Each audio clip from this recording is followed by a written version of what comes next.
இன்றைக்கி கொஞ்சம் ஹெல்த்தியாக மட்டன் ரத்த பொரியல் எப்படி செய்கிறதுன்னு பார்க்கலாம். வாஷ் பண்ண ரத்தத்தை ஒரு குக்கரில் அடியில் தண்ணி விட்டு மேலே இந்த ரத்தத்தை வச்சு குக்கரில் 5 விசில் விட்டு எடுத்துக்கோங்க.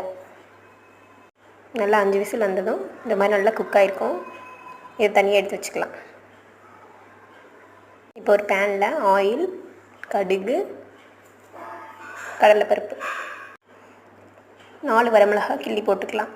கருவேப்பிலை போட்டு 3 பெரிய வெங்காயம் சின்ன சின்னதாக கட் பண்ணி வச்சுருக்கோம், அதையும் சேர்த்துக்கலாம். இப்போ வேக வச்ச ரத்தத்தை இந்த மாதிரி சின்ன சின்ன பீஸாக கட் பண்ணி இது கூட ஆட் பண்ணிக்கோங்க. நாங்கள் எப்பயுமே இந்த மாதிரி சின்ன சின்ன க்யூபாக கட் பண்ணி தான் செய்வோம். இந்த மாதிரி செய்கிறப்ப கொஞ்சம் பார்க்கறதுக்கும் டிஃப்ரெண்ட்டாக இருக்கும். தேவையான அளவு உப்பு போட்டு 1/2 கப் தேங்காவை இந்த மாதிரி திருவி போட்டுக்கோங்க. போட்டுட்டு ஸ்டவ் ஆஃப் பண்ணிட்டா சூப்பரான ரத்த பொரியல் சிம்பிளாக ரெடி ஆயிடுச்சு. நீங்களும் இந்த மாதிரி சிம்பிளாக டிஃப்ரெண்ட்டாக செய்யணுன்னா நம்ம சேனலை சப்ஸ்கிரைப் பண்ணாதவங்க பண்ணிக்கோங்க, லைக் பண்ணுங்கள்.